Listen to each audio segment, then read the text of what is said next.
하나님의 말씀은 신명기 26장 16절로 19절입니다. 구약성경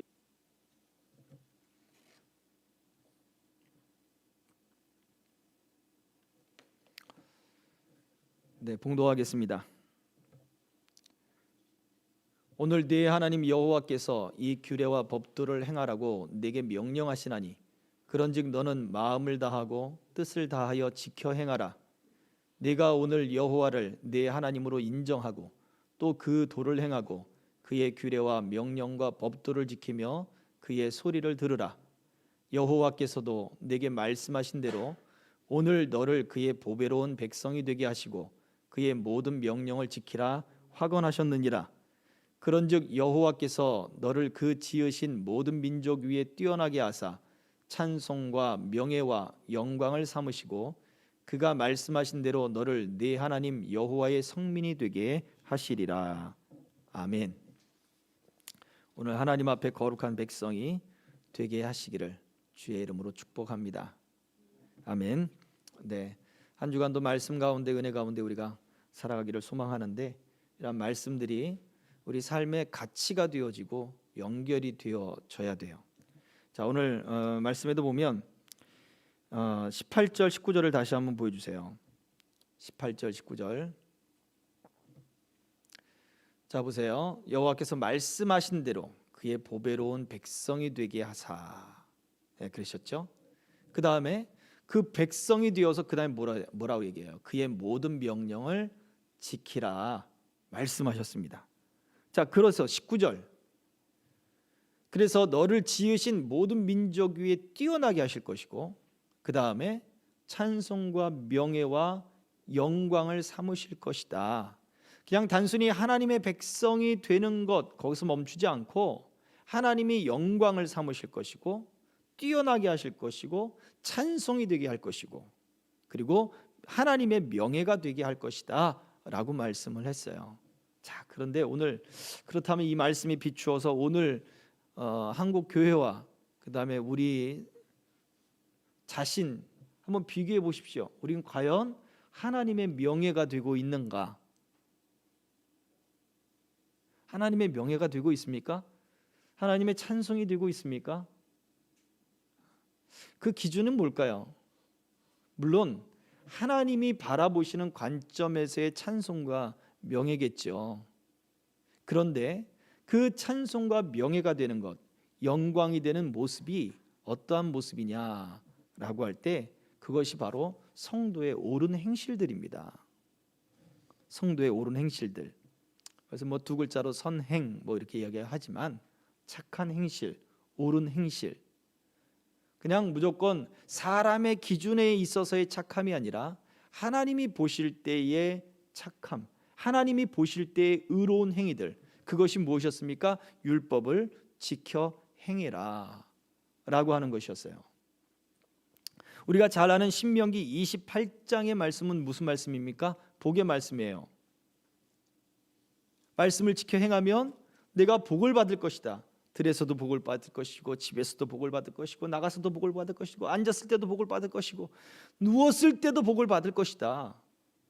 근데 말씀을 지켜 행하지 아니하면 저주를 받을 것이다. 들에서도 저주를 받을 것이고 집에서도 저주를 받을 것이고 앉아서도 저주를 받을 것이고 똑같이 말씀을 하고 있어요. 근데 어찌 보면 저주에 관련된 부분이 복에 관련된 부분보다 더 길어요. 똑같이 말씀하고 있음에도 불구하고 더 강력하게 말씀을 하고 있어요. 그런데 이 하나님이 주시는 이 복의 말씀이 율법을 지켜라 여기에서 끝나지 않는다고요. 신명기 27장으로 들어가면 26장을 읽었죠. 27장으로 들어가면 어떤 얘기가 있느냐? 모세가 이야기하기를 너희가 하나님이 주시는 땅에 들어가거든 에발산과 그리심산에 백성들을 나눠서 세우고 그리심산에서는 축복을 선포하고 에발산에서는 저주를 선포해라 라고 이야기를 했습니다. 그래서 그럴까요? 에발산이 좀 황량하게 보여요. 그죠? 바위가 더 많았던 것 같고 산이 이렇게 황량하게 보입니다. 그리심산은 조금 더 초록초록한 것 같고 그렇게 보였어요. 어쨌거나 그리심산에서 축복을 선포하고 에발산에서 저주를 선포해라. 무슨 얘기예요? 하나님과 언약에 관계된 이야기예요. 율법을 지키란 이야기는 언약과 이어져 있고, 그 언약의 관계 안에서 무엇이 이어지고 있습니까? 하나님이 주시는 복에 대한 이야기가 연결되어 있어요. 그렇다면 성도들이 가지고 있는 이 믿음에 관련된 부분에 있어서 우리가 착한 행실을 하고 의로운 행실을 하고 하나님 보시기에 선한 행실을 해야 되는 그 이유는 우리가 구원을 얻고 우리가 하나님 앞에 의롭다함을 얻기 위한 것이 아니라, 이미 우리는 하나님 앞에 구원을 받고 의롭다함을 받았고 이제 하나님의 그 언약 안에서, 하나님의 그 구원 안에서 우리가 어떻게 하나님의 말씀을 지키며 살아가야 하는 하나님의 요구와 하나님의 요청이 있기 때문이다 라는 것이에요. 그런데 여기에서 이건 누구나 다 알아요. 많은 사람들이 다 알아요. 그런데도 불구하고 왜 이 말씀들을 우리가 가볍게 여길까요? 예수님이 마가복음 7장을 보면, 찾지 말아보세요.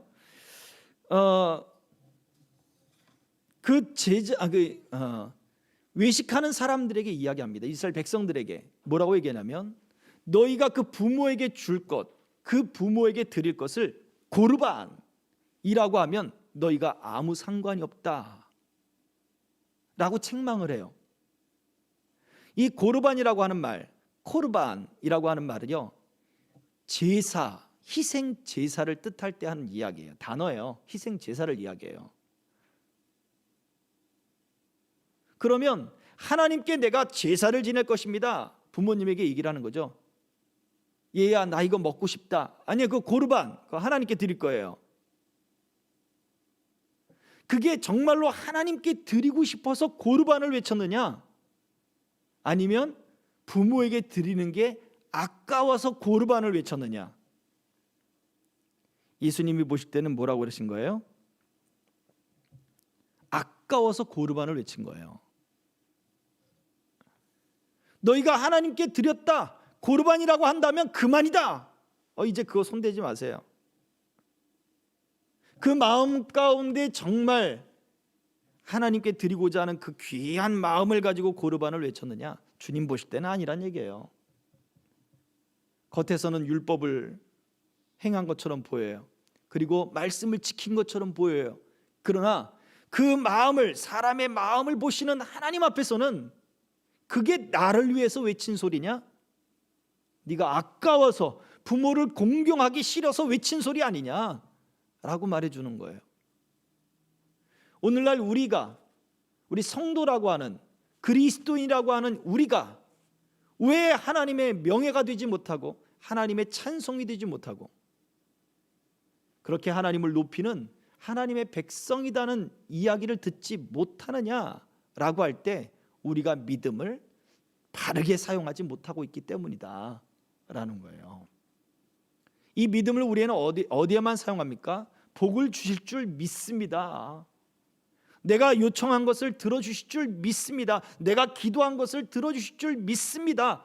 우리는 거기에 우리의 요구의 부분만 믿음을 사용하지, 이 믿음을 올바르게 쓰지를 않는다는 거예요. 성경이 말하고 있는 믿음의 바른 사용이 무엇이냐라고 할 때, 결론적으로 말씀드리면 믿음의 바른 사용법은 바로 우리의 선행입니다. 하나님이 보시는 거룩하고 의로운 삶의 모습을 살아가는 거예요. 계시록에서는 에베소서 교회가 등장합니다. 소아시아의 7교회가 등장하는데, 그 소아시아의 7교회 중에 에베소 교회를 향해서 부활하신 예수님이 이렇게 말씀하셨습니다. 계시록 2장 2절의 말씀인데요, 내가 네 행위와 수고와 네 인내를 알고 또 악한 자들을 용납하지 아니한 것과 자칭 사도라 하되 아닌 자들을 시험하여 그의 거짓된 것을 네가 드러낸 것과 또 네가 참고 내 이름을 위하여 견디고 게으르지 아니한 것을 아노라. 자, 그런데 여기 문제가 있습니다. 그러나 너를 책망할 것이 있나니 너의 처음 사랑을 버렸느니라.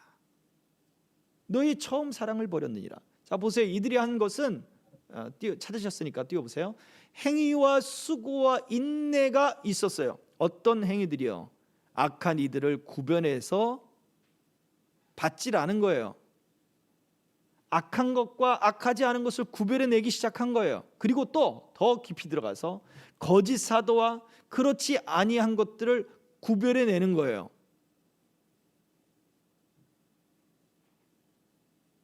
그렇게 어떻게 해야 돼요? 많이 참고 부지런하고, 게으르지 않았으니까 그들은 부지런했고 많이 참았고, 그리고 인내의 그 일들을 했어요. 그런데 무엇을 잃어버리기 시작했어요? 4절을 보면 처음 사랑을 잃어버렸다라고 했어요.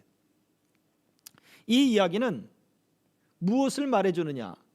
우리가 믿음을 사용한다라고 할 때, 에베소 교회도 믿음을 사용한 거죠. 악하고 선한 것을 구별했고 거짓과 참을 구별해냈으니까, 그리고 믿음을 가지고 게으르지 않았고 믿음을 가지고 인내했으니까. 그런데 문제는 그 믿음을 사용하다가 무엇이에요? 자기 자신을 세우지 못한 거예요. 처음 사랑을 버렸다. 내가 너에게서 촛대를 옮겨버릴 것이다. 부활하신 예수님이 말씀하신 거예요. 너는 믿음을 사용한다고 했지만, 그래, 너의 믿음의 행위들은 칭찬받을 만해. 그렇지만 그 믿음을 사용하면서 너 자신은 왜 세우지 못했느냐? 믿음을 사용하는데 왜 바르게 쓰지 못했느냐라고 책망하시는 것과 같은 거예요. 처음 사랑을 잃어버렸다. 자기 안에 있는 그 믿음의 사용을 하면서 자기 자신을 세우지 못하고 점점 잃어버린 거예요. 자신을 잃어버린 거예요. 우리가 은혜를 받거나 처음 그 하나님의 사랑을 깨달을 때 우리의 모습은 어떻습니까? 내가 얼마나 귀중한 존재인가를 발견하지 않아요? 물론 하나님 앞에 죄를 회개하고 그래요. 그러나 그 회개의 때가 지나가고 나면, 회개를 통해서 진정한 하나님의 은혜를 알기 시작하면, 우리는 내 자신이 얼마나 하나님이 귀하게 여기시는가, 하나님이 나를 특별하게 여기시는가를 우리는 발견하게 되어 있어요. 에베소 교회는 그 믿음을, 그렇게 발견한 그 믿음 안에서 발견한 자기 자신을 점점 잃어버린 거예요. 자, 이것처럼 우리가 믿음이라는 것을 사용한다고 하지만 예수 그리스도의 그 은혜, 나를 위해 죽으시고 부활하신 그 은혜, 그 주님의 그 은혜를, 그것이 내 삶과 무슨 관계가 있는가를 생각지 않는 사람, 이 믿음이라고 하는 것이 나의 삶 속에 어떻게 작용하는가를 생각하지 않고 묵상하지 않다 보면 어떻게 해요? 알고 있는 지식으로 믿음의 행위들은 해요. 에베소 교회처럼 비판하고 판단하고 토론하고, 그리고 자기의 것을 주장하고, 그 일은 했어요. 그러나 점점 자기 자신을 잃어버리는 거예요. 믿음을 세워나가지 못하는 거예요. 우리가 하나님의 명예가 되지 못하고 찬송이 되지 못하고, 그 이유는 바로 여기에 있습니다. 믿음을 바르게 사용하지 못했기에, 그 선행들이 나타나지 못했기에 우리 자신이 쓰러져 버리는 거예요. 비판하고 분열하고 판단하고 갈라지는 것은 잘했지만 믿음 자체가 무너져 버리는 거예요. 점점.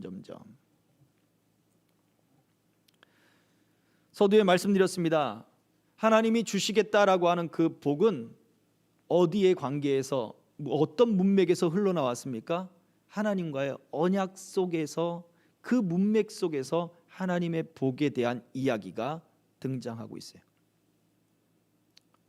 우리가 성도가 왜 선한 행실을 살아야 되는가, 이것이 왜 믿음의 바른 사용법이냐라고 할 때, 우리는 하나님께서 주시는 상을 바라보게 만들기 때문이에요.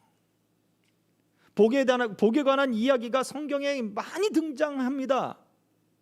이 땅에서 분명히 하나님이 복을 주실 것이다. 장래에 하나님이 완전한 복을 주시겠지만 이 땅에서도 복을 주실 것이다. 성경이 그것을 이야기하고 있어요. 왜 하나님이 이 땅에서도 우리에게 복을 주시는가를 이야기할 때 우리 생각해 봐야죠. 무엇이 우리로 하여금 하나님 앞에 이 복을 바라보게 하느냐? 그것은 하나님과의 언약 속에 있는 그 관계 때문에 그런 거예요. 자, 우리가 어떤 경연 프로그램 이런 것들을 보게 되면 무엇이 있죠? 경쟁을 시킨 다음에 마지막에 꼭 뭘 얘기를 해요? 상을 얘기해요. 상금을 얘기하든 아니면 부상을 얘기하든, 부상이라고 하는 건 선물 이런 거, 상을 걸어놓고 경쟁을 하게 만들어요. 이유가 뭐예요? 더 열심히 하라고. 더 열심히 하라고. 그렇죠? 하나님께서 우리에게 주신다라고 하는 이러한 상급 또한 마찬가지예요. 우리로 하여금 믿음을 바르게 사용하라고 하나님이 내가 너에게 이런 상을 줄 거야 라고 말을 하는 것과 같은 거예요. 자, 지금 우리가 읽었던 본문의 말씀, 신명기의 말씀은 어디에서 하고 있는 이야기입니까? 모세가 이제 애굽 땅에서 나와서 시내산의 모든 과정을 거치고 거기에서 머무르면서 거기서 하나님의 말씀도 받고 율법도 세우고 그리고 하나님의 장막도 만들고 그러면서 점점 이동하여 40년을 지내다가 이제 가나안 땅이 바라다 보이는 그 모압 평지에, 그 평지에 사람들을 앉혀놓고 가나안 땅을 바라보면서 그들에게 하는 설교가 바로 신명기예요. 그런데 이 말씀이 만약 애굽 땅에서 이 말씀이 들려왔다라고 한다면, 애굽 땅에서 이 말씀이 전해지게 되었다라고 한다면 어떤 의미일까요? 네가 말씀을 잘 지키면 내가 너희를 구원할 거야, 이게 되겠죠. 말씀을 잘 지켜봐, 그러면 내가 너를 구원할지도 몰라. 또 어떤 의미가 될까요? 내가 너에게 상을 줄 건데 너 스스로 한번 답을 찾아봐. 나를 기쁘게 하는 일이 무엇인지 너 한번 스스로 답을 찾아봐. 그러면 내가 너에게 상을 줄게. 이런 의미도 될 수 있는 거예요. 그런데 하나님의 언약은 어떻게? 우리를 먼저 구원해 내신 거예요. 애굽 땅에서 이스라엘 백성들을 구원해 냈어요. 먼저 구원해 내셨어요. 그리고 난 다음에 그 다음에 율법이 선포가 된 거예요. 아직 하나님을 몰라요. 아직 하나님을 잘 알지도 못해요. 하나님을 깨닫지도 못했고 하나님께 불평하고 원망하는 일들이 여전해요. 그런데도 불구하고 하나님은 그들을 구원해 내셨어요. 그리고 난 다음에 말씀을 주신 거예요. 그리고 너 이것을 잘 봐. 너 이대로 지켜 행하면 내가 너희에게 복을 줄 거야. 너희가 들어갈 그 땅에서 내가 너희에게 복을 줄 거야. 하나님이 그렇게 말씀을 하고 있는 거예요. 만약 우리가 스스로 구원을 얻기 위해서 무엇을 생각하고 하나님의 마음을 이해한다라고 한다면 절대 이룰 수가 없어요. 그러나 우리는 이미 구원의 은혜를 받았고 그리고 난 다음에 이제 어떻게? 하나님이 내가 너희에게 상을 줄 거야. 너 그 상을 바라보고 이 말씀을 잘 지켜봐. 내가 기뻐하는 그러한 선한 일들을 잘 해봐. 하나님이 그렇게 말씀하고 있는 거예요. 우리의 믿음은 그래서 나를 구원하신 예수 그리스도를 믿는 그 믿음을 가지고 이제는 어떻게 해요?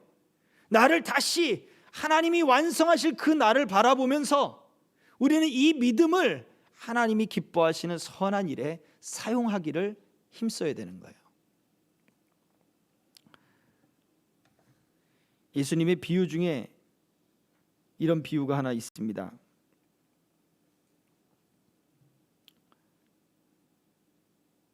포도원의 품꾼의 비유인데요. 마태복음 20장을 보면 그 포도원 주인이 이제 품꾼들을 데리려고 아침 일찍 나갔어요. 그래서 사람을 선택을 합니다. 우리 포도원에 들어와서 일을 해라. 근데 나중에 이 주인이 나가보니까 아직도 놀고 있는 사람들이 있어요. 선택받지 못한 품꾼들이 있습니다. 너 당신들 뭐 하고 있어? 당신들도 와서 일해. 내가 한 데나리온씩 줄게. 몇 시간이 흘렀는지는 몰라요. 중간에 여러 차례, 한 두어 차례 갔더니 그 사람들이 또 있어. 그래서 그들을 또 불러요. 이미 해가 절반이 지났을 수도 있어요. 내가 너희들에게도 한 데나리온을 줄게. 근데 마지막으로 이제 거의 해가 이제 농사의 일이 끝나야 되는 그 시간이 채 1시간, 2시간도 남지 않은 그때에 나가보니 아직까지 있는 사람이 있어요. 그에게 말합니다. 너도 와서 일을 해라. 내가 한 데나리온을 줄게. 한 데나리온은 그 노동자의 하루 품값이에요. 내가 하루 품값을 줄게. 이 사람의 입장에서는 어떤 거예요? 나는 이제 일을 하기 시작하면 고작 1시간, 끼케야 2시간 일을 할 수 있을 건데 하루치의 품삯을 준다고요? 자, 어떤 반응이었을까요? 1시간, 2시간 일이 끝나고 난 다음에 일이 모두 끝나고 나서 이 주인은 가장 늦게 부른 사람부터 먼저 데나리온을 줍니다. 하루 품삯을 줬어요. 그러자 처음에 왔던 사람들은 어때요? 우리는 더 많이 받겠다 생각을 한 거예요. 근데 하루 품삯을 줬어요. 화가 났습니다. 아니, 저 마지막에 온 사람, 저 일도 1시간 그 정도밖에 안 한 사람한테 하루 품삯을 주셨는데 왜 우리도 똑같이 주십니까? 분노가 일어났죠. 왜 그랬을까요? 성경은 내가 너희하고 약속한 것은 하루 품삯이 아니냐. 저 사람에게 준 것이 은혜다. 저 사람에게 하루 품삯을 준 것이 은혜다. 내 것을 가지고 내가 주었는데 너희가 왜 화를 내느냐? 라고 기록이 되었는데 거기에 등장하는 하나님의 마음은 어떨까요? 지금 그 마지막에 부른 사람 또는 중간에 부른 사람들은 야, 이거 오늘 하루 공치는 거 아니야? 하루 벌어서 또 하루를 살아가야 되는데, 가족을 부양해야 되는데, 이러한 근심과 걱정과 염려로 그 시간들을 쭉 보내왔던 거예요. 마지막 이제 해가 기울기 이제 1시간, 2시간을 앞둔 사람의 마음은 어땠을까요? 더 애가 타는 거죠. 주인이 본 것은 바로 그 마음이에요. 그래서 한 데나리온을 준 거야. 이게 은혜다 라고 하는 메시지인데, 자, 그렇다면 마지막에 온 사람의 입장으로 한번 들어가 보자고요. 마지막에 부름을 받아서 온 사람의 입장으로 들어가 봐요. 어떤 입장일까요? 너무 고마워서, 이야, 감사해서, 이게 참, 와, 난 저분이 너무 좋아.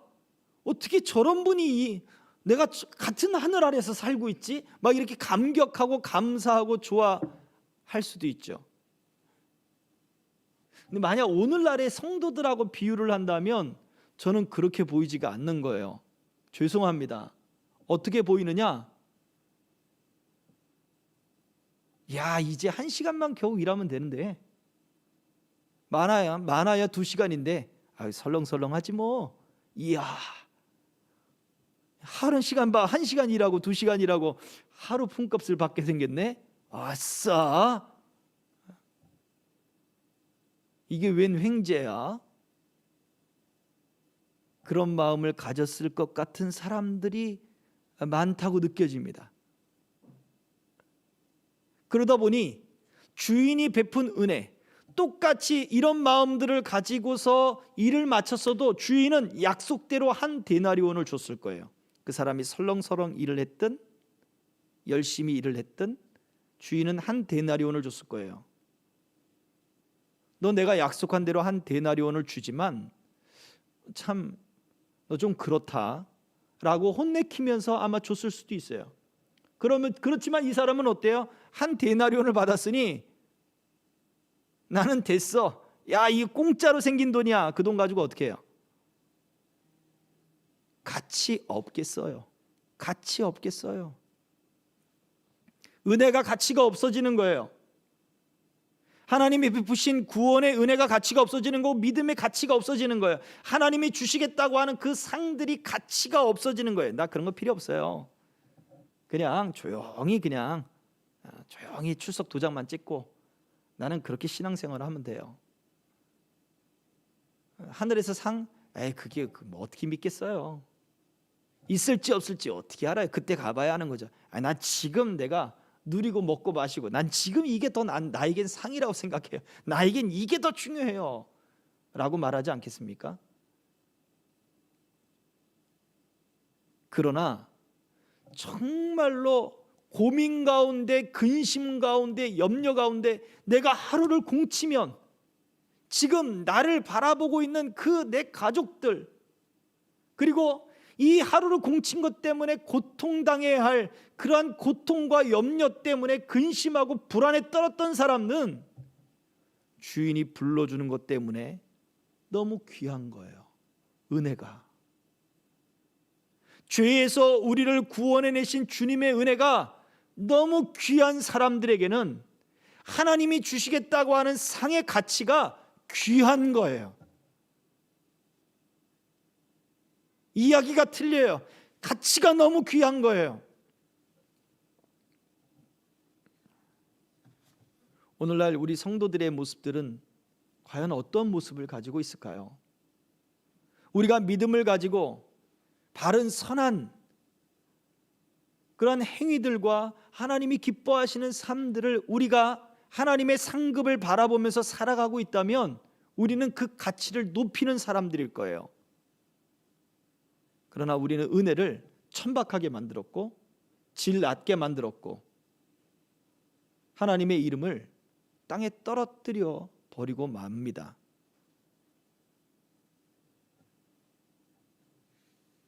하늘의 상급을 바라보는 것, 그것은 가치를 바라보는 사람이에요. 나는 그런 거 필요 없어요.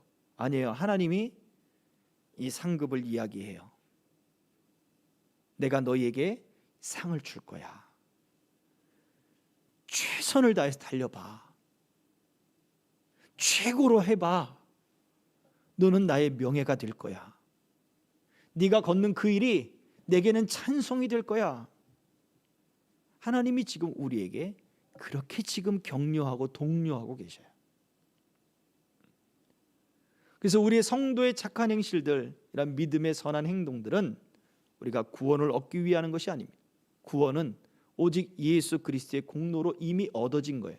애굽 땅에서 이미 그들이 부름을 받은 이후에 하나님의 말씀과 율법을 통하여 그들에게 하나님이 그 율법들을 제정하신 것처럼 이미 우리에게는 예수 그리스도의 은혜가 있어요. 이제 우리는 어떻게 해야 돼요? 이 믿음을 바르게 써야죠. 하나님의 상급을 바라보십시오. 기복신앙이 아니에요. 하나님이 주시겠다고 하는 상급들을 그 가치를 바라보라는 거예요. 그러면서 믿음을 올바르게 사용하시기 바랍니다. 두 번째, 하나님께서 우리에게 원하시는 모습들은 바로 감사의 열매들을 맺는 거예요. 우리 이러한 선행들은 무엇을 맺기를 원하시는가? 결과적으로 감사의 열매를 드리는 거예요. 로마서 5장을 보면 바울 사도가 이런 얘기를 했어요. 5장 2절에 죄가 더한 곳에 은혜가 더욱 넘쳤다라고 하는 말씀을 가르쳤어요. 그랬더니 사람들이 뭐라고 비아냥거려요? 그렇다면 은혜가 더 넘치게 하려고 더 큰 죄를 저질러야 되겠구만 이라고 비꼬아서 바울에게 이야기를 했어요. 이 이야기를 하는 것이 유대주의자들이 이야기를 했습니다. 유대주의자들이 은혜를 많이 받으려면 그러면 죄에 더 거해야 되겠구나 라고 이야기를 한 거죠. 오늘날 사람들이 교회 우리 신앙을 비아냥거리고 사람들이 이야기하는 비꼬는 이야기들이 어디에 등장합니까? 다른 데 있지 않아요. 사람들이 감사를 잊어버렸기 때문에 그래요. 외부의 사람들에게 이야기를 돌리지 마세요. 우리 스스로 그래요. 우리 스스로 하나님을 비아냥거리는 것들이 많습니다. 비아냥거린다고 해서 욕하고 비꼬고 뭐 그런 것들만 생각하지 마세요. 하나님의 말씀을 밀어내는 거예요. 하나님이 상을 주시겠다. 아니, 나 그런 거 필요 없어요. 비아냥거리는 거죠. 내 은혜 안에 들어와라. 아이, 적당히만 하면 되죠. 비아냥거리는 거죠. 나와 사랑을 맺고 나와 관계를 맺자. 내 은혜 속에 거하자. 비아냥거리는 거죠. 사람들이 그걸 원하지 않아요. 이게 비아냥거리는 거예요. 2절이 아니라 20절이었네요. 사람들이 비아냥거림이 우리 속에서 일어나는 그러한 것들이에요. 감사가 없는 사람들의 마음 가운데 등장합니다. 감사가 없는 사람들이 그렇게 말을 하는 거예요. 5장에서 6장으로 넘어가면 바울 사도가 무엇을 이야기하느냐? 바로 그리스도와의 연합을 이야기합니다. 이거 말씀 한번 찾아볼까요? 6장 13절과 14절입니다. 로마서 6장 13절과 14절. 자, 같이 읽어보겠습니다. 시작.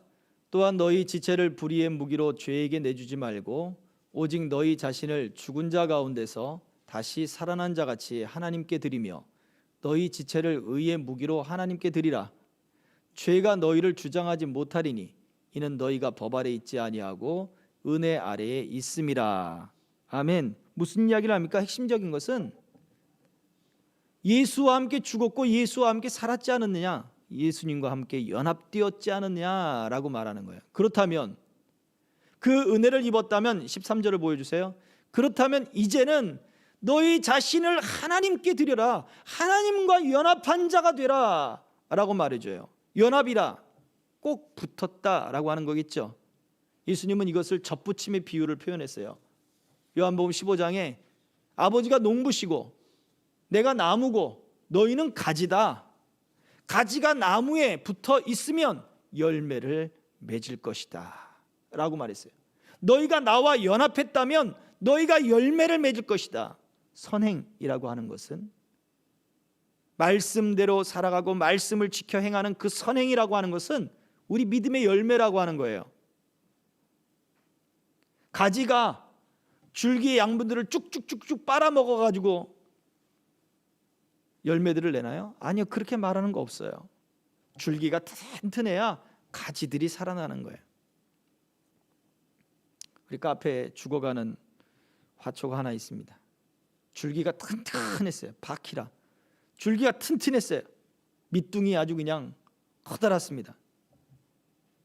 그런데 뿌리가 썩고 줄기가 썩어가니까 가지들이 말라가기 시작해요. 가지들이 말라서 줄기가 죽는 게 아니에요. 뿌리가 썩고 줄기가 썩어가니까 가지들이 말라버리더라고요.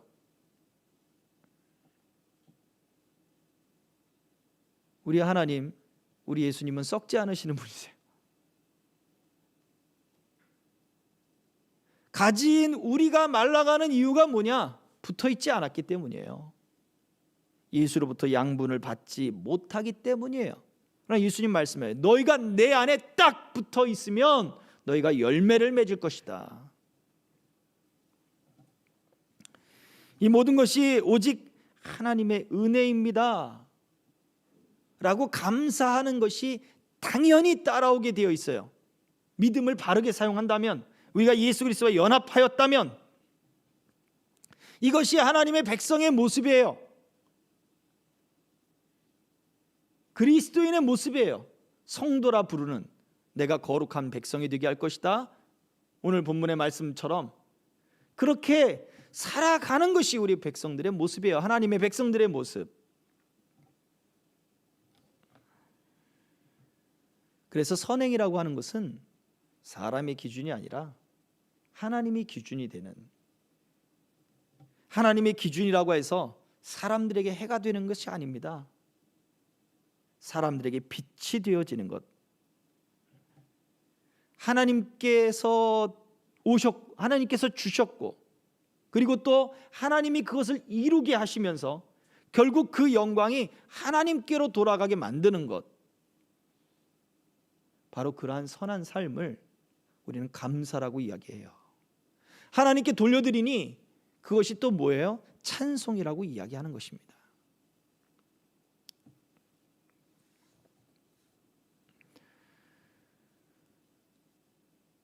저와 여러분들에게 선한 삶, 선행이라고 하는 것은 감사의 열매로 당연히 맺어져야 되는 일입니다.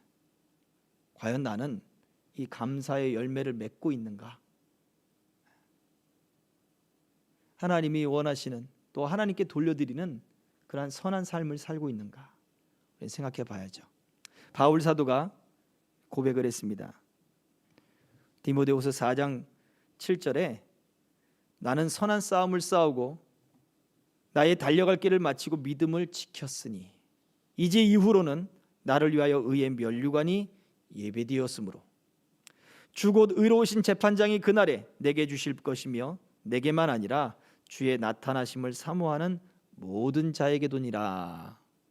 아멘. 바울 사도의 마지막 유언과도 같은 고백이죠. 우리가 잘 아는 말씀이기도 합니다.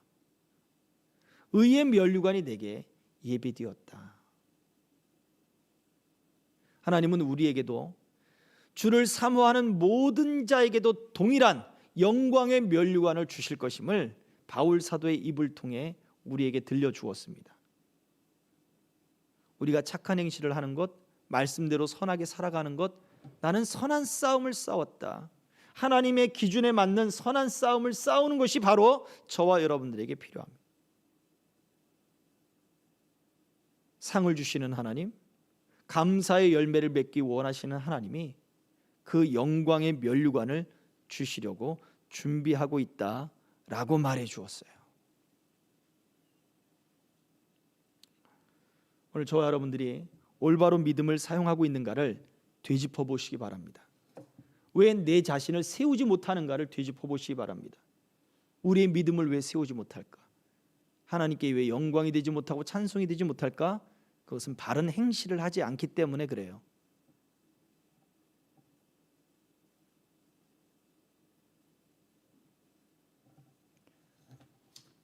착한 행실은 그냥 내만 하는 것이 아니에요. 예배할 때는 예배의 바른 행실이 있을 것이고, 헌신을 한다, 섬긴다, 봉사를 한다는 봉사의 바른 행실이 있죠. 헌금을 드릴 때도 헌금의 바른 행실이 있는 거예요. 하나님은 천지가 모든 것이 다 내 것인데 내가 너희에게 돈을 원하겠느냐? 하나님 우리에게 말씀하시잖아요. 우리가 바른 행실이 뭐냐 이거죠. 우리는 그러한 부분들을 말씀을 통해 생각해 보아야 해요. 왜 내가 예배를 드리고 무너지는가? 왜 내가 봉사를 하고 무너지는가? 왜 내가 예물을 드리고 무너지는가? 바른 행실을 하지 않았기 때문이라는 얘기예요. 하나님 앞에 약속 안에서, 언약 안에서, 이런 믿음 안에서 이제부터 바른 행실들을 쌓아 나갈 수 있기를 주의 이름으로 축복합니다. 내가 너희에게 줄 상을 바라봐라.